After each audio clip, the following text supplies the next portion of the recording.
Essentially, with What If, we're seeing alternate histories of the MCU, and I want to stress MCU, not Marvel. So, in case this feels a little funny in terms of Marvel Comics, it's supposed to because it's not really based on Marvel Comics, it's based on the MCU. So, in episode 2, we're going to basically look at the Guardians of the Galaxy movie and what would have happened if Star-Lord were T'Challa and T'Challa were Star-Lord. Of course, we know that in the original Guardians of the Galaxy, it was another child. But in this case, they're picking a different child, and we're going to see where that goes. So I will say that this is higher quality than the first episode, and I did enjoy this slightly more. I do think the quality is slightly higher, and I think the story is much more coherent and cohesive. As a story, it was done better. I still think the animation is a little weak, but interestingly, the animation style really complemented the kind of galactic atmosphere that they were going for. And I actually like this a lot more than Guardians of the Galaxy 1 and 2 because I felt James Gunn was being a little bit too silly. This still has a very silly style attached to it, but it makes a little bit more sense. It was also a little bit more coherent with the characters because given that Thanos literally has relatives within the Guardians of the Galaxy group, it was a little strange that it took them so long to finally get to him. And so it was a little phony just stretching out his appearances to get to Infinity War and Endgame. So him being in the background made a lot more sense here. It also made a lot more sense to bulk up the Collector and make him a much more formidable opponent. That said, there are a lot of failures here and a lot of downsides. Of course, the strongest point is we do get the original actors and their voices, and that really helps the verisimilitude.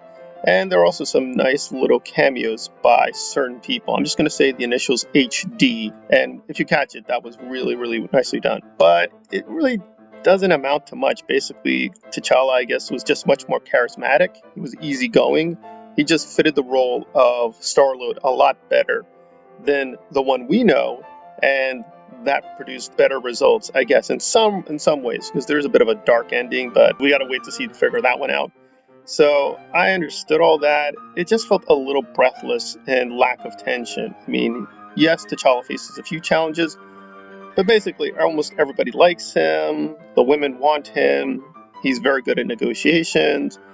And I get some of it is involved with the jokes that they're using, that everybody likes him, but they're still going to oppose him. But it got a little bit tiresome after a while. I get it. This is meant to be an amusing kind of what if. But after a while, it just felt like there didn't seem to be much point to it. It was just sort of making us appreciate how good a leader T'Challa was. And again, I'm just more used to T'Challa from the comics, who's a lot older and more reserved.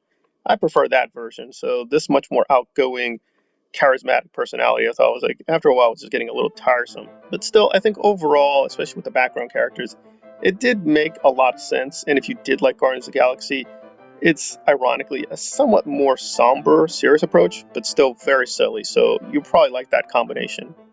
I just think that this series is still missing its really true potential in terms of what if set up the comics, and I'm going to hold to that. So if you're a comic book purist, this is still not very good, and this is far below what if does.